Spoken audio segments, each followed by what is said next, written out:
CPI माले के नेता मुद्रिका राम जी, श्रीमती कांति देवी, मोहम्मद असर साहब, श्री गोपाल चौधरी जी, चंद्रकिशोर बेंजी, तारिक अनवर साहब, नवाज साहब, जितेंद्र कुमार जी, मोहम्मद कैसर साहब, मोहम्मद शमीम साहब, सुरेंद्र कुमार मधुकर जी और डॉक्टर सुरेंद्र प्रसाद यादव जी और यहाँ पर उपस्थित हमारे सभी आदरणीय बुजुर्ग, माताएं, बहनें, नौजवान साथी, पत्रकार बंधुओं, मैं सबसे पहले इस चुनावी जनसभा में उपस्थित आप सबका बहुत बहुत धन्यवाद और आभार प्रकट करना चाहता हूं। हालांकि मैं चेहरे पढ़ सकता हूं और मैं चेहरे देख करके बता सकता हूं चारों तरफ जो मुझे लोग दिखाई दे रहे हैं। मैं जिधर देख रहा हूं उधर बड़ी संख्या में हमें समर्थक और ऐसे लोग दिखाई दे रहे हैं जो इस बार बिहार में बदलाव लाने जा रहे हैं। बिहार बदलेगा, बिहार बदलेगा, बिहार खुशहाली के रास्ते पर जाएगा जब सरकार बदलेगी। और ये जो जन समर्थन हमें दिखाई दे रहा है, न केवल सरकार बदलने जा रहे हैं बल्कि नई उम्र के मुख्यमंत्री को बनाने जा रहे हैं। नई उम्र के मुख्यमंत्री नई ऊर्जा के साथ, नई सोच के साथ, नए विजन के साथ और आप सबको बिहार उस रास्ते पे ले जाने का काम करेंगे जिससे नौकरी मिलना शुरू हो जाए, हमारे बिहार के लोगों का पलायन न हो। और जो लोग बड़ी बड़ी बातें कर रहे थे उनके चुनावी दूल्हे का हाल क्या है? सुना है पटना के रोड शो में उनको किसी ने शो ही नहीं किया। पटना के रोड शो में गायब थे और अब तो उन्हें भी पता लग गया है कि उनके गले में अब कोई माला नहीं डालने वाला है, इसीलिए वो अब दूसरों के गले में माला डाल रहे हैं। इस बार वो नहीं पलटेंगे, बिहार की जनता सरकार को पलटने जा रही है। ये जो हवा चल रही है न केवल बिहार में बल्कि पूरे देश में, कि बिहार की जनता ने मन बना लिया है। इस बार हिसाब किताब केवल 20 साल का नहीं लेने जा रही है। अगर सही मायने में हिसाब किताब लगाओगे तो बताओ 20 साल का हिसाब किताब लोगे, 30 साल का हिसाब किताब?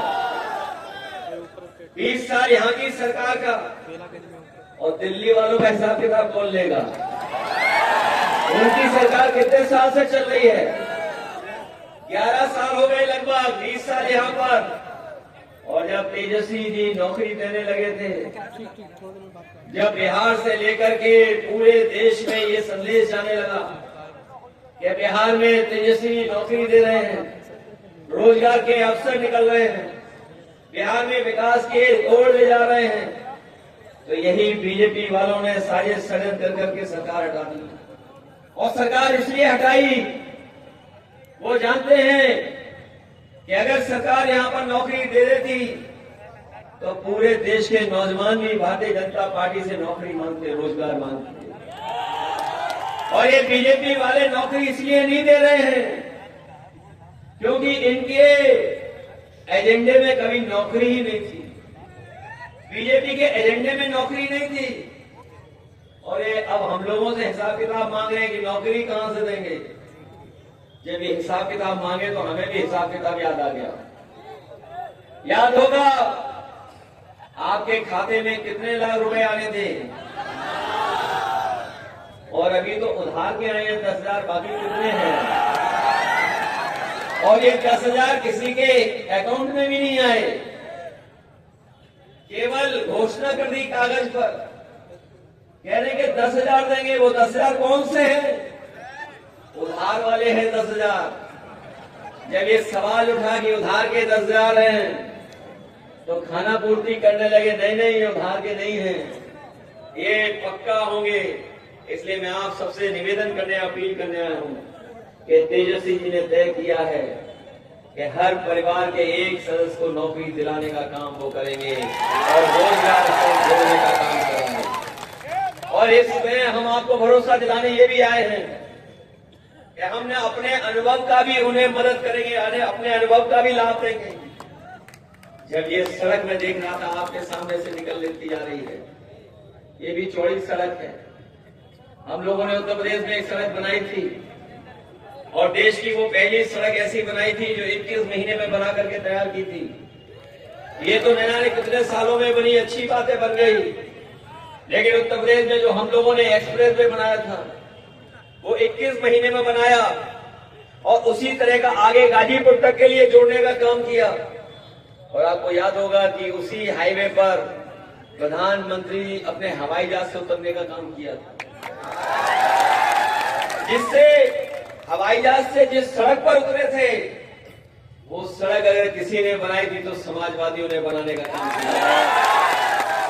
ये जो बड़े बड़े विकास की बातें कर रहे हैं, और अगर इन्होंने विकास किया होता तो बताओ गुजरात में कोई ऐसी सड़क बनी है जहां पर हवाई जहाज उतर जा रहा हो? एक भी सड़क बनी हो जहां विकास की बात कर रहे हैं? इनसे महंगाई कोई भूलेगा, इनसे सवाल नहीं करेगा क्या महंगाई का कोई? ये वही भारतीय जनता पार्टी के लोग हैं जो जीएसटी का कानून लेकर के आए और उन्होंने कहा कि जीएसटी के कानून के लागू होने के बाद न केवल व्यापार में बढ़ोतरी होगी बल्कि महंगाई भी कम होगी। लेकिन आज बताओ महंगाई बढ़ गई कि नहीं बढ़ गई है? डीजल पेट्रोल कहां पहुंच गया है? बिजली का बिल कहां पहुंच गया है? और खाद मिल नहीं रही, किसानों को कोई सुविधा नहीं। और हमारे गरीबों का जो बिस्किट पैकेट था पार्ले जी का वो भी छोटा कर दिया। बताओ कितना छोटा कर दिया बीजेपी वालों ने। ये महंगाई बढ़ा रहे हैं कि नहीं बढ़ा रहे हैं? और महंगाई इतनी बढ़ा दी है कि आप इसकी कल्पना नहीं कर सकते। ये महंगाई इसलिए बढ़ रही है क्योंकि ये लोग मुनाफा कमाना चाहते हैं, ये लोग अपने लोगों को मुनाफा कमा रहे हैं। अब मुझे तो बिहार का तो पता नहीं, लेकिन उत्तर प्रदेश में भ्रष्टाचार बीजेपी का बंडलों में चल रहा है। बंडल ले रहे हैं आजकल। बंडल तो समझ रहे होंगे बंडल क्या होता है। हमारे यूपी में बंडल ले रहे हैं, बंडल।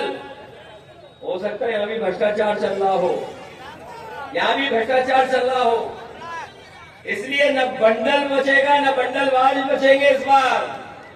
और बताइए सोना कहां पहुंच गया है?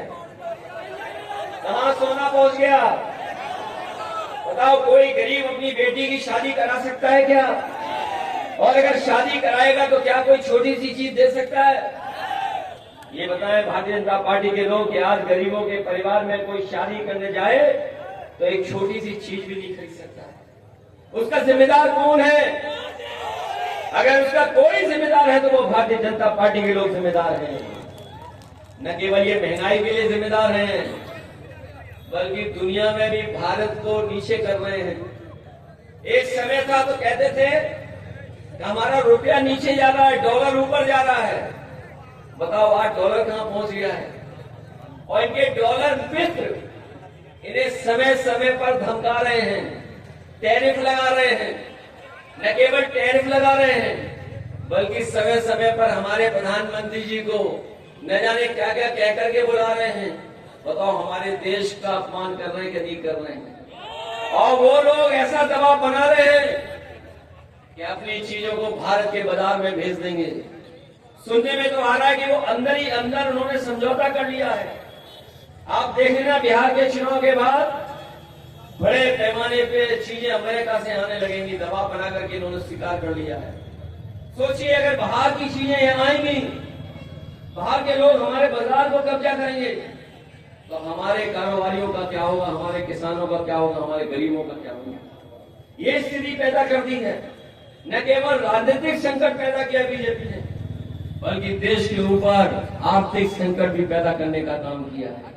इसलिए हम बिहार की सम्मानित जनता से निवेदन और अपील करने आए हैं कि बिहार की महान जनता ने जब कभी भी राजनीतिक संकट आया होगा जब कभी भी देश के सामने कैसी भी परिस्थिति नहीं होगी, अगर देश के महापुरुषों ने, बड़े बड़े नेताओं ने अगर अपील की होगी, तो यही बिहार की समझदार जनता ने उनका साथ दिया है, उस राजनीतिक संकट से बचाने का काम किया है। चाहे राष्ट्रपिता महात्मा गांधी रहे हो, जिन्होंने कभी अंग्रेजों के खिलाफ सत्याग्रह किया हो, यही बिहार की धरती है जिसने हमारे राष्ट्रपिता महात्मा गांधी के साथ खड़े होकर के सत्याग्रह को सफल बनाने का काम किया।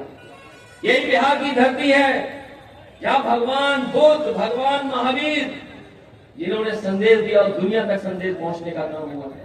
इसलिए एक बार फिर अपने बिहार की महान जनता से हम निवेदन करने आए हैं, ये बीजेपी के लोगों ने देश को राजनीतिक और आर्थिक संकट में उलझा दिया है। अगर कोई बचा सकता है तो वो बिहार की जनता बचा सकती है। इस बार का चुनाव केवल बिहार का नहीं है, हमारे नौजवानों के भविष्य के साथ साथ भारत के भविष्य का भी चुनाव है। बिहार के जीत का मतलब है दिल्ली की सरकार भी हिल जाएगी।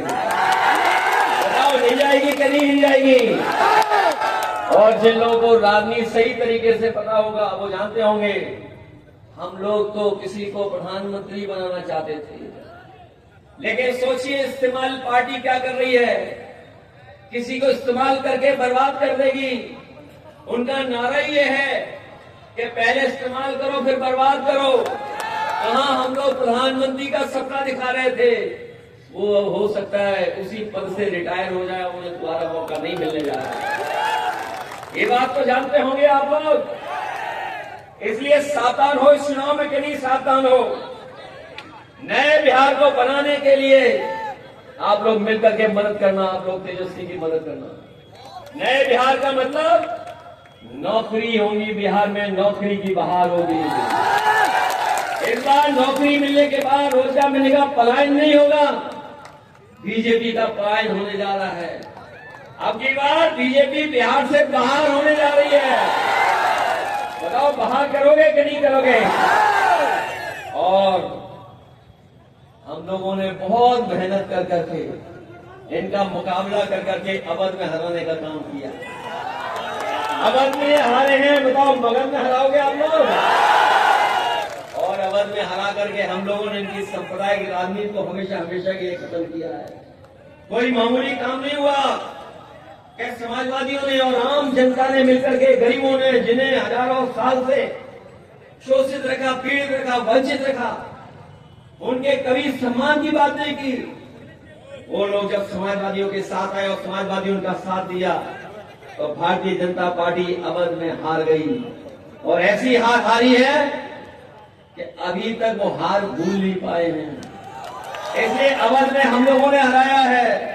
बताओ, हमारे मगध के लोग भारतीय जनता पार्टी को हराओगे कि नहीं हराओगे? और जब बीजेपी जाएगी तो नौकरी आएगी, नई सरकार बनेगी तो नौकरी आएगी। हम तेजस्वी को मुख्यमंत्री बनाना चाहते हैं, नई उम्र के नौजवान को मुख्यमंत्री बनाना चाहते हैं। नए उम्र का बनेगा तो नई सोच होगी। ये भूलने वाले मुख्यमंत्री नहीं है। किसी भूलने वाले को तो नहीं बनाओगे आप लोग। कोई भूल जाए उसको तो नहीं बनाओगे। और हम तो उनसे कहेंगे अब तो मौका है पलटने का। अगर आप नहीं पलट रहे हो तो इस बार जनता पलटने का काम करेगी। बताओ, पलटोगे उनको? और कोई कंफ्यूजन तो नहीं है, सब महागठबंधन के साथ है कि नहीं है? और बीजेपी जब चुनाव लड़ती है तो कई टीमों को अपने संग रखती है। कहीं बी टीम लड़ रही होगी, कहीं सी टीम लड़ रही होगी, कहीं पी टीम लड़ रही होगी। इन सब टीमों से सावधान हो कि नहीं हो? बीजेपी जब चुनाव लड़ती है तो कहीं बी टीम रखती है, सी टीम भी रखती है, पी टीम भी रखती है। बीजेपी पीकेपी टीम है कि नहीं है? इसलिए सावधान होकर के आप लोग मतदान कर देना। लाइटिंग के पक्ष में एक एक वोट डाल देना। विश्वनाथ कुमार सिंह आपके प्रत्याशी हैं। दूसरे प्रत्याशी हमारे बगल की विधानसभा के हैं, सूबेदार दास जी। इसलिए मदद करो इन दोनों लोगों की। मदद करोगे आप लोग? ये नौकरी बनाओ भारतीय जनता पार्टी चुनाव है, इसलिए मदद करोगे? ये जो कानून व्यवस्था की बात कर रहे हैं, अगर कहीं हम लोगों ने जो सुधार किया था उत्तर प्रदेश में, आप जानकारी कर लेना, हम लोगों ने ऐसी व्यवस्था लागू की थी जिस तरीके से अमेरिका की पुलिस चलती है न्यूयॉर्क में, उसी तरीके से पुलिस के लिए इंतजाम किया था और 4000 गाड़ियां खरीद करके दी थी। बजट डीजल पेट्रोल के लिए दिया था, थाने और बिल्डिंग और नई जगह बनाने का काम किया था। और असर उसका ये हुआ कि जब वो व्यवस्था हम लोगों ने लागू की तो उसके बाद अगर कोई भी तकलीफ परेशानी में रहता था तो फोन मिलाता था, तो 5 मिनट से लेकर के 7, 8, 10 मिनट तक होते थे जब पुलिस उसकी मदद करने के लिए पहुंच जाती थी। ये इंतजाम अगर किसी ने किया था तो समाजवादियों ने कर करके दिखाया था उत्तर प्रदेश में। हम आपको भरोसा दिलाते हैं कि बिहार की कानून व्यवस्था को सुधारने के लिए अगर हमें वही मॉडल लागू करना पड़ेगा जिसमें पुलिस को गाड़ी से लेकर के अच्छा इंतजाम कर करके समय पर पहुंचने का इंतजाम वो हम लोग कर करके यहाँ के आम लोगों को सुरक्षा और सुविधा देने का काम हम लोग मिलकर के करेंगे। और हमारे पुलिस के साथी जो होंगे, बिहार के होंगे, मित्र होंगे यूपी में, वो जानते होंगे 4000 गाड़ियां खरीद करके दी। हमारे यहाँ हेड कांस्टेबल भी 4 पहिए की गाड़ी से चलता था। बताओ बिहार का हेड कांस्टेबल कौन सी गाड़ी से चलता है? कोई गाड़ी में नहीं चलता है। थाने में जाओगे तो पहले थाने वाले आपकी जेब देखेंगे कि जेब में है कुछ के नहीं है। डीजल पेट्रोल के लिए भी आपसे वसूल लेंगे। इसलिए व्यवस्था बदलना चाहते हो कि नहीं बदलना चाहते हो? बदलाव करोगे कि नहीं?